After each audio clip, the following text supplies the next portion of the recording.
countries in the world. The law stipulates that either gender should hold at least 30% of decision-making positions.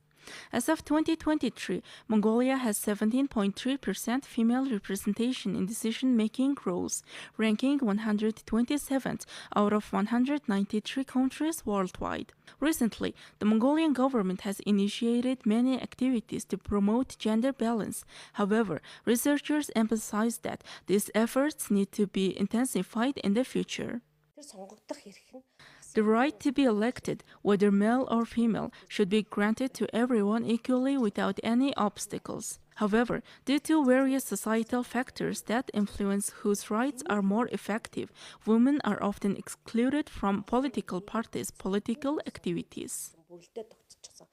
Around 40% of the more than 1,300 candidates participating in this year's state electoral elections are women. However, this doesn't guarantee that such a percentage will be elected to decision-making positions. The outcome will be determined by the results of the people's choice. Certainly, women make up the majority of the population. Yet, when we look at parliament, women's representation falls short. I believe that the 17% figure is inadequate. In the pursuit of gender equality, I have decided to represent women who comprise 50% of the population, or at least 38.8% of the current candidates, and to elect women irrespective of party affiliation. Initially, from 1990 to 1992, out of 430 deputies of the Mongolian People's Congress, only 2 out of the 50 members elected to the Mongolian State Electoral were women. However, in the latest election cycle from 2020 to 2024, out of 606 candidates, 151 were female candidates, and 13 of them have been elected to parliament. This indicates a significant improvement in gender balance compared to previous elections. The first Central Hospital of Mongolia organized an online conference on June 20th to renew the cooperation agreement with the Asan Medical Center of Korea.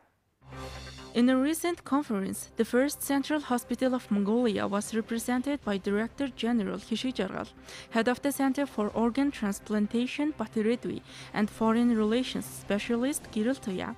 From the Asan Medical Center of Korea, Kwang Kim, head of the Communications Department, Christina Han, Senior Manager of International Communications, and Purup Surang, International Hospital Coordinator were present. During the online conference, Director General Hishijaral highlighted the successful localization of liver transplant technology in Mongolia, with 270 successful liver transplants conducted as a result of their long-standing cooperation with the Asan Medical Center. He expressed the hospital's desire to continue and strengthen this cooperation. Under the renewed cooperation agreement, the Asan Medical Center will cover accommodation, tuition fees, and food expenses for Mongolian doctors studying in Korea. Both parties discussed the scope of work and areas of collaboration, agreeing to renew the contract. Last year, 24 doctors and medical specialists from the First Central Hospital of Mongolia studied in Korea in fields such as liver and pancreas transplantation, anesthesia, intensive care, endocrinology, gastroenterology, and endoscopy. This collaboration between the two hospitals, focusing on training and professional development in organ transplantation, has been in place since 2010. Mongolian athletes achieved 3 medals at the Asian Youth Chess Championship 2024 held in Almaty, Kazakhstan from the 9th to 19th of this month. At the Youth Championship, over 650 athletes from 33 countries, including boys and girls, competed across 6 age groups, leading to the declaration of champions in each category. In the 10-year-old age category, Anand secured the bronze medal, while Tingundale claimed the silver medal in the 14-year-old age category. FIDE Master Huslang secured the silver medal in the girls' 16-year-old category, scoring 7 points out of 9 matches. Additionally, she claimed another silver medal in the rapid category at the start of the competition. As a result, Huslang emerged with medals in 2 categories at the Asian Youth Chess Championship. The 26th Asian Youth Chess Championships saw participation from over 650 young chess players, marking the largest number of participants in Asia's history. Mongolia was represented by 27 chess players in this prestigious event. Now let's take a look at Mongolian current affairs. Mongolia and the Republic of Uzbekistan will cooperate on digital governance and information technology. The State Secretary of the Ministry of Digital Development and Communications of Mongolia, Batstil Batar, received a delegation headed by the First Deputy Minister for the Development of Information Technologies and Communications of the Republic of Uzbekistan, Pikos Oleg Andreevich, on June 19, 2024. At the meeting, the two parties exchanged views on opportunities to develop cooperation between Mongolia and Uzbekistan on digital governance and information technology. The First Deputy Minister commended the Mongolian government's e-transition policy and activities, highlighting the concrete results achieved in a short time frame. He expressed his eagerness to collaborate with Mongolia to support information technology startups in the two countries and exchange experiences to develop the e-economy in the future. Following their discussions, the two sides agreed to cooperate on the issues touched on in the meeting. On June 18th, a ceremony was held to mark the 35th anniversary of the establishment of diplomatic relations between Mongolia and the European Union. The ceremony was opened by Ambassador Bolt. After this, the Secretary General of the Foreign Service of the European Union, Stefano Sannino, conveyed his greetings. In his speech, Chairman Stefano Sannino emphasized that relations and cooperation between Mongolia and the European Union are developing based on the principles of democracy, human rights, and the rule of law. The guests of honor at the ceremony were Member of the European Union Istvan Üseli, Member of Parliament and Vice Chairman of the Renew Party Group Frederick Ries, Head of the House of Commissioners for International Partnerships of the European Commission Taneli Lahti, and Niklas Kvarnström, Executive Director of the European External Action Office. The event was attended by representatives of cooperating organizations as well as representatives of various diplomatic missions, according to the Mongolian Embassy in Belgium. Thank you for staying with us. Now let's take a look at currency exchange rates provided by Mongol Bank.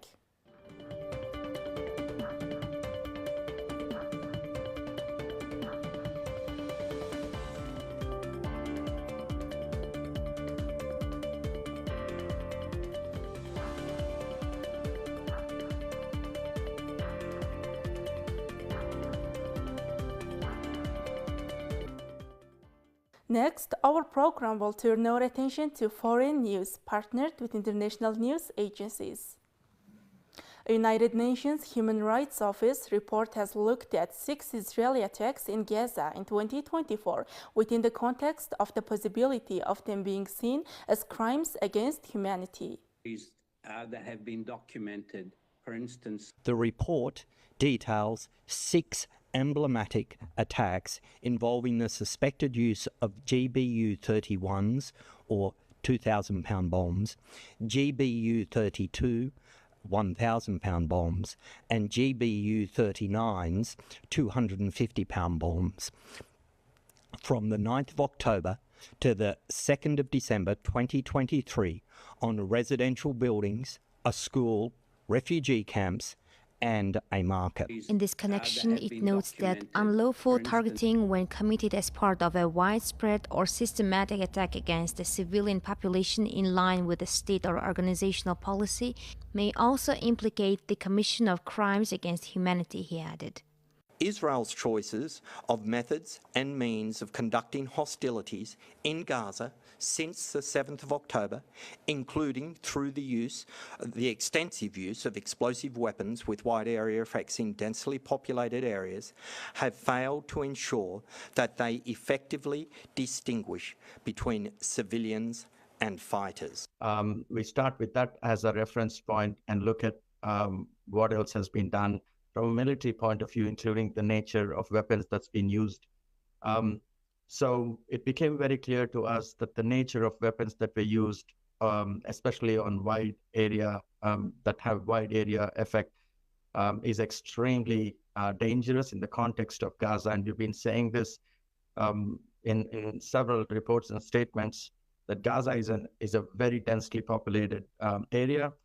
And in these 6 incidents, we had sufficient information to demonstrate the civilian casualties, both in terms of the death as well as injuries, and where we felt that the principles of international humanitarian law, particularly precaution, distinction, proportionality, were not necessarily followed. Earlier in June, the UN Human Rights Office cited possible war crimes by Israeli forces and Palestinian armed groups in connection with a deadly raid by Israeli forces that freed 4 hostages and killed hundreds of Palestinians.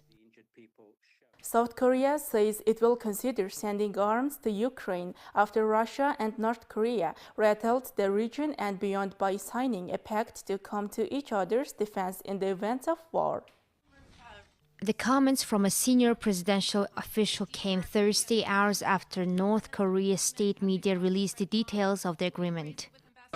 Official statement of my government was announced a couple of hours ago by our National Security Advisor in Seoul. I want you to refer to the statement for the details. But I just add my own voice of concern over the situation, and I would like to emphasize once again that any direct or indirect assistance or cooperation that enhances North Korea's military capability is a clear violation of the multiple UN Security Council resolutions. And it is indeed deplorable that a permanent member of the Security Council, which had agreed to the adoption of these resolutions, is now acting in violation of the resolutions and by signing this agreement. So the international community must stand united in condemning and countering any illicit activities that may undermine the international peace and security. And the government of the Republic of Korea will respond to whatever actions that may threaten our national security resolutely and decisively. Observers say it could mark the strongest connection between Moscow and Pyongyang since the end of the Cold War. It comes at a time when Russia faces growing isolation over its war in Ukraine and both countries face escalating standoffs with the West. At the United Nations in New York, South Korean Foreign Minister Cho Tae-yul called it deplorable that Russia would act in violation of multiple UN sanctions resolutions against North Korea that Moscow voted for. Russian President Vladimir Putin said on Thursday that he doesn't expect North Korea's volunteers participating in the special military operation in Ukraine. When asked if North Korean volunteers would be sent to Ukraine, Putin said, "We don't ask for this and no one has offered, therefore there is no need." At a news conference in Hanoi before leaving Vietnam, Putin also mentioned that the Western reaction to Russia and North Korea strengthening their ties was exactly what he expected. Regarding nuclear weapons, Putin stated that Russia doesn't need a preemptive strike because a retaliatory strike would guarantee the enemy's destruction. While in Vietnam, Putin signed over a dozen deals with his Vietnamese counterpart, including agreements to supply fossil fuels like natural gas. This state visit is part of Russia's effort to strengthen ties in Asia amid increasing international isolation due to the war in Ukraine. The U.S. Embassy in Vietnam sharply criticized Putin's visit, saying no country should give Putin a platform to promote his war of aggression or normalize his atrocities. The U.S. and its allies are worried about a possible armed deal where North Korea would provide Russia with munitions for the Ukraine war in exchange for economic assistance and technology transfers that could enhance North Korea's nuclear weapons and missile programs. Both Russia and North Korea denied these accusations, which would violate several UN Security Council sanctions that Russia previously supported. You're watching News Mongolia on MNB World. Now let's take a look at international current affairs. U.S. and South Korean air forces held air drills on Thursday over South Korea. U.S. AC-130J and South Korean KF-16 jet fighters conducted live fire drills, firing GBU-12 laser-guided bomb and AGM-114 air-to-ground missiles at targets. Tensions on the Korean peninsula are at their highest point in years, with Russian President Vladimir Putin and North Korean leader Kim Jong-un signing a new agreement that requires both countries to use all available means to provide immediate military assistance in the event of war. Now let's take a look at weather forecast for world major cities.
Well, that's all for today. Thank you for staying with us. We'll see you next week with more news and updates. Goodbye.